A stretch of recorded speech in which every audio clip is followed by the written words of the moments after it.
Welcome to Straight Outta Compton's Kitchen. Hey guys, you know what? I'm trying something a little bit different this time, so I'm not sure how it's gonna go, but I'm trusting that all will go well.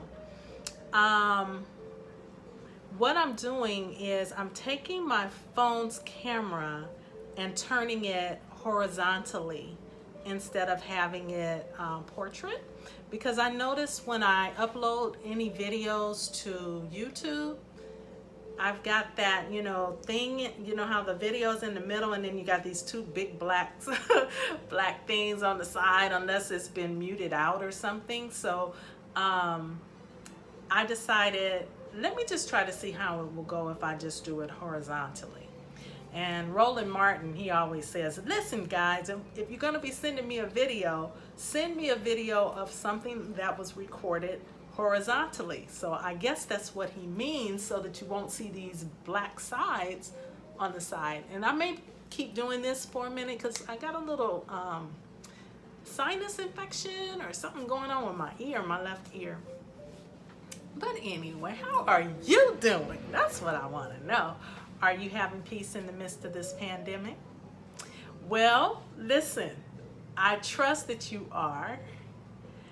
Do you all remember? Now, I know for the millennials who might be listening to me right now, you probably don't have a clue about what I'm getting ready to say. But back in the day, people could get not only a ticket, they could sometimes get arrested for disturbing the peace. And I had somebody to roll up in here in my house. I'm telling you, I've been here for 30 years now. It's hard to believe. No, my mortgage is not paid off yet. But that's because I was doing refis and all kinds of stuff, y'all. But we'll talk about that later.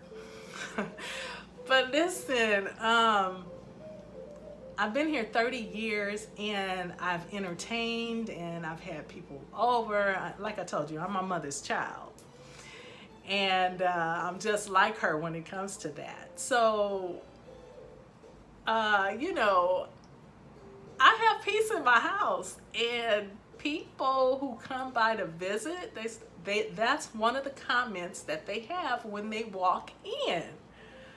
Or when they sit down, they're like, Valerie, it's so much peace in here. It's so peaceful. And I think it has a lot to do with the fact that, I'm just, first and foremost, I'm a child of the Most High God. So there you go. But the other thing is, I don't like drama. And when I want drama, I watch TV. I don't like to argue. I don't like negativity in and around me. I don't. So what I'm trying to say right now is I had somebody to roll up in here last Sunday and was disturbing the peace. I said, what in the world is this and where is this coming from?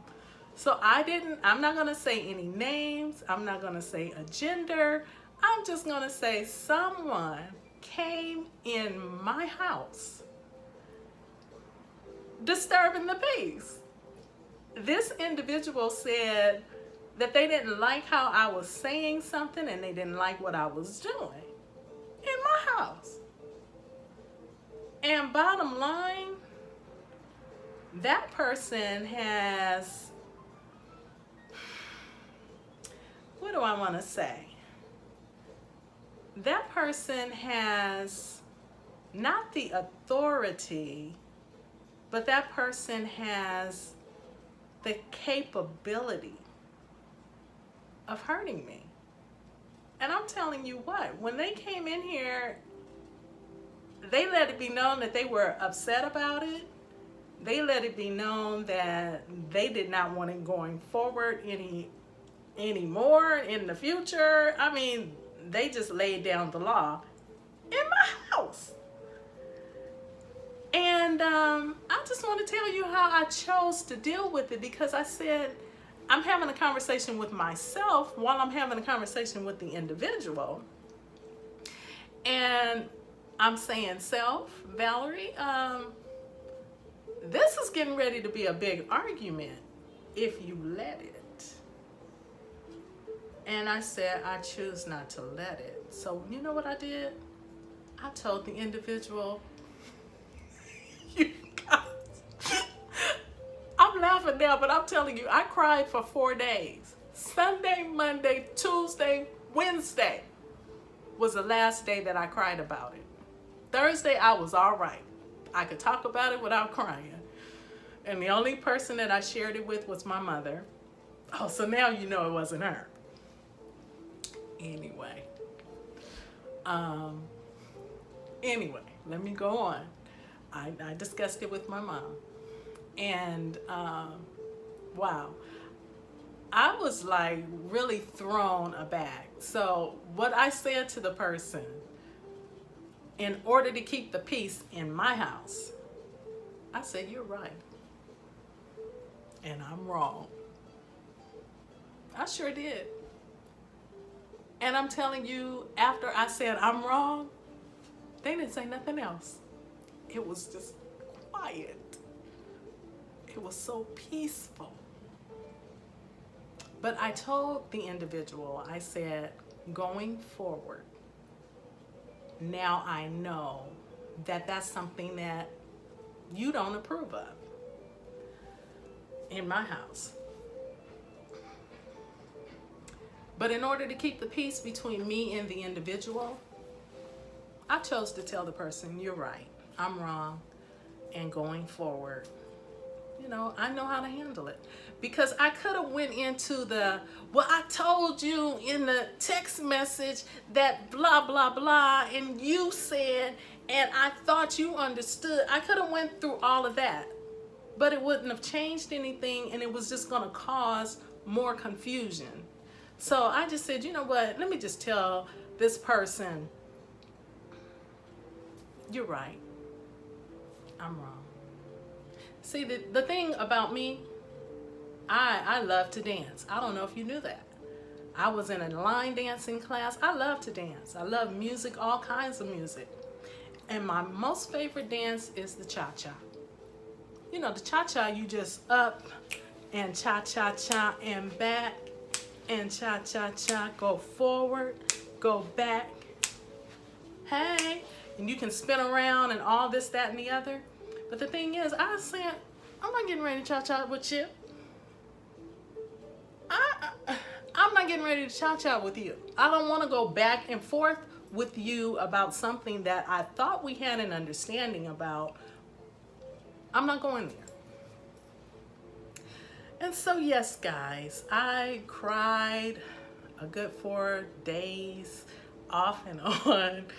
And my heart was a little hurt because basically it wasn't so much what the person said or even how the person said it.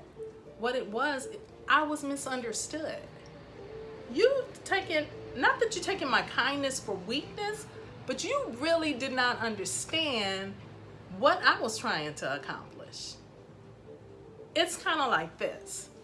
You know how you might be talking to someone and that person says, what does that mean? What does what mean? I saw that look on your face. What look on my face? I saw what that look, I saw the look and I know what the look means. I don't know what you're talking about. You know, so the person is upset because your lip went up when really you had something stuck in your tooth from something you just finished eating, and now they're all upset with you because they misunderstood what you were thinking while they were talking. And really, I mean, it was one of those things. So you're really upset with me because of something that I did not even intend to do in order to bring this kind of feeling towards you or whatever, you know. So that's what it was. It wasn't what the person said or how the person said it. It was this person right here was misunderstood. And that's what hurt me. Okay, so I'm over it. That was Wednesday. Today is Saturday. I'm with my Facebook family. We're having peace in the midst of this pandemic. We're praying for everything and everybody. We're praying about the fires. We're praying for the firefighters. We're praying for the farms that are close to the fires.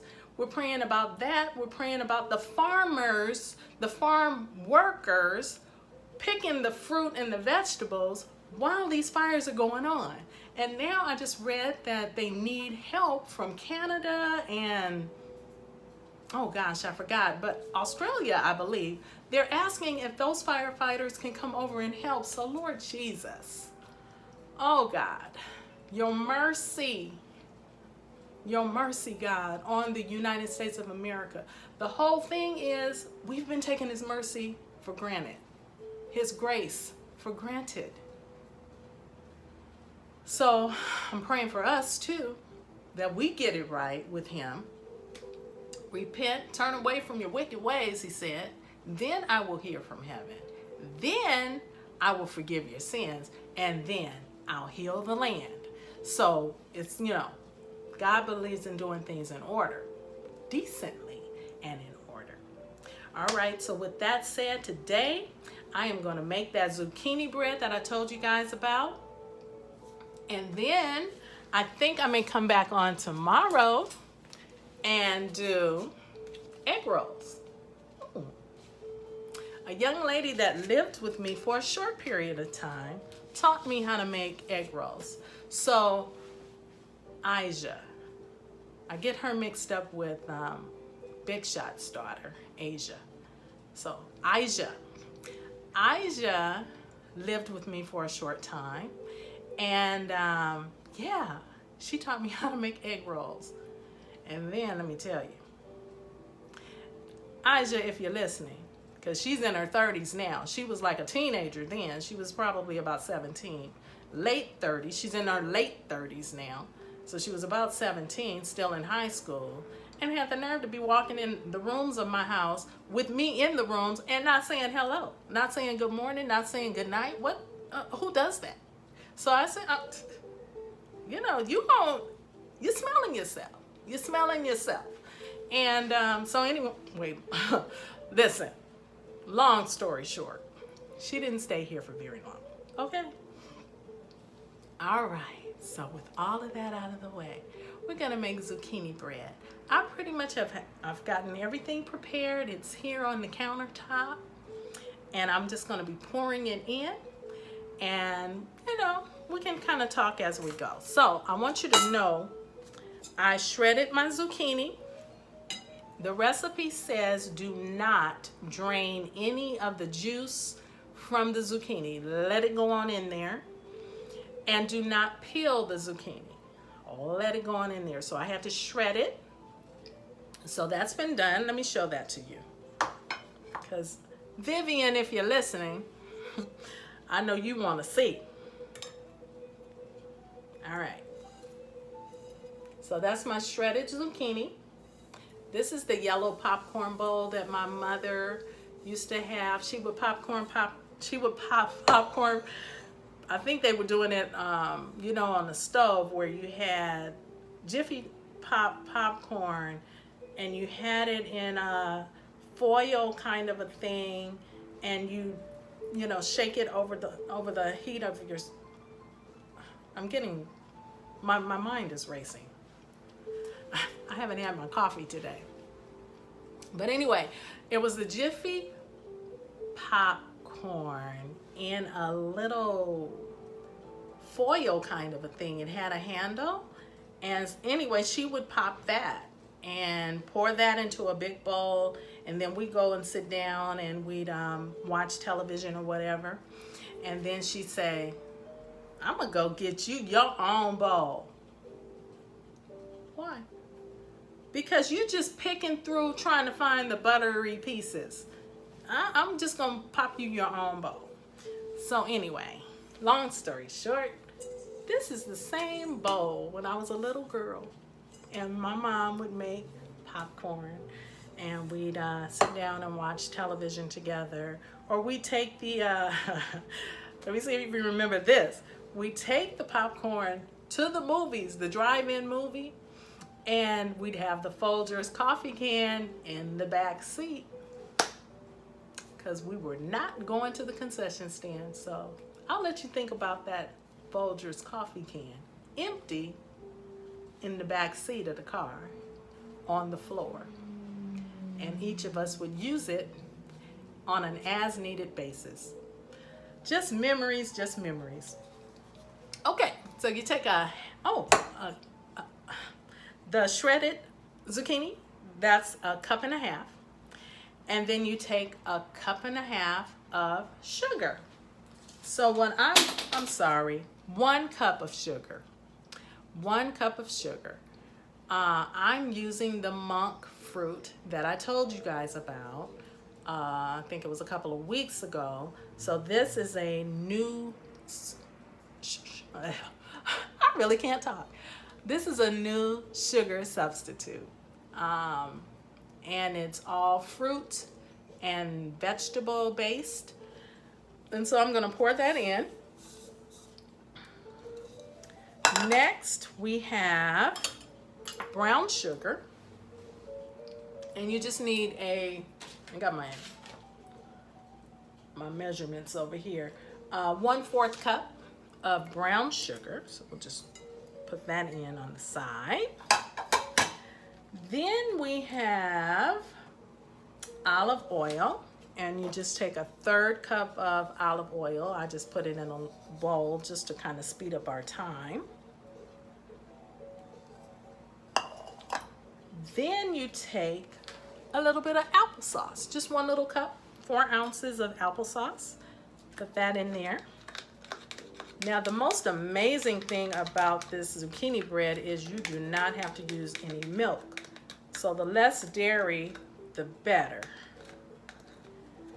And I say that because you still have to use eggs.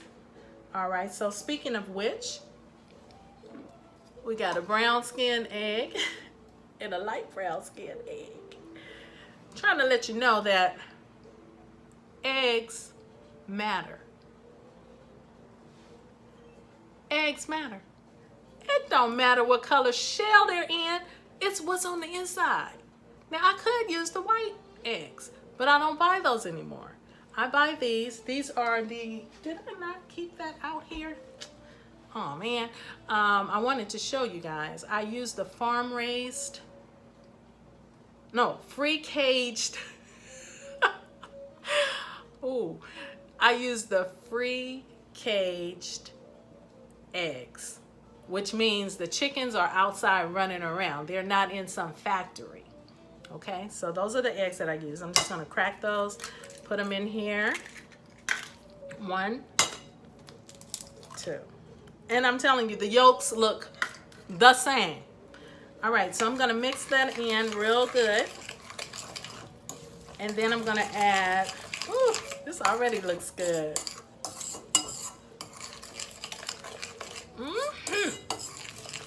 All right, so that's mixed up. Vivian, if you're listening, can you see that? Yes, yes, all right. Okay, so now we're gonna add our flour. And you need 1.5 cups of flour. Just sprinkle that in. And then 1/2 teaspoon of salt. And you know I'm using my Himalayan salt. 1/2 teaspoon of baking powder. Now, the other thing that I would like to encourage you to do, if you decide to follow this recipe, or any recipe for that matter, get the young people involved. Let them know how to cook and not just put everything in the microwave. Now that was my son's generation coming up, putting everything in the microwave. Now I didn't do that. I cooked everything for him. In fact, he didn't really want to go to, like, sometimes I would say on Fridays, hey, let's go to Church's Chicken. Let's go to McDonald's or something like. He's like, no, Mom, I got some. You got that leftover meatloaf, I'm gonna have that. And those mashed potatoes, I'm gonna have that. That's the way he got down. All right. So I guess I'm kind of bragging about being a good cook. But get the young people involved so that they'll know how to cook their own food. So like I was saying, my son, his generation was the microwave generation. But now this generation is Uber Eats and Postmates. You know, let me just call and order my food and have it delivered. Okay. Keep living, y'all. Keep living. I'm telling you, you're setting yourself up to be upset. Your body can only take so much. Now, you're young, but you're sowing seed into your older years, you know, and you just got to be mindful of that. Okay, so I put in a teaspoon of the baking powder. I put in a teaspoon of baking soda.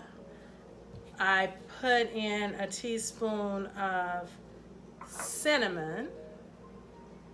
And I'm getting ready to put in, see, I'm gonna have to post because it's not a teaspoon, it's a half a teaspoon. So I will post the recipe, you know, going live and trying to talk and mix, and you know, I'm just not that, I don't want to say I'm not that smart, but I'm not that great at multitasking. You know, I can be washing a load of clothes and being here cooking. I'm good at multitasking like that, but as far as talking and trying to concentrate, so I will post the recipe and the finished product. My oven is preheated at 350 degrees right now. I will be putting that in that oven as soon as I put it into this baking dish. Now some people use vegetable sprays and stuff like that. What I do is I just use my olive oil and I take a paper towel, a clean paper towel, and I make sure that I wipe around and make sure that it's a greased baking dish so that nothing is sticking and burning. So I will put that in there. We've been on for 22 minutes. So guys, I'm gonna see you maybe tomorrow and we'll go over how to make egg rolls. All right, have a wonderful evening and I'll talk to you tomorrow. Okay guys, I have 8 minutes to go. The zucchini bread has been in the oven for almost 50 minutes. So about 43 minutes, and look at that.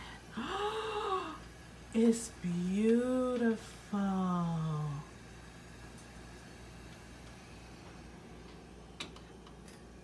Oh my goodness. Okay, I'm gonna post a picture after it's done.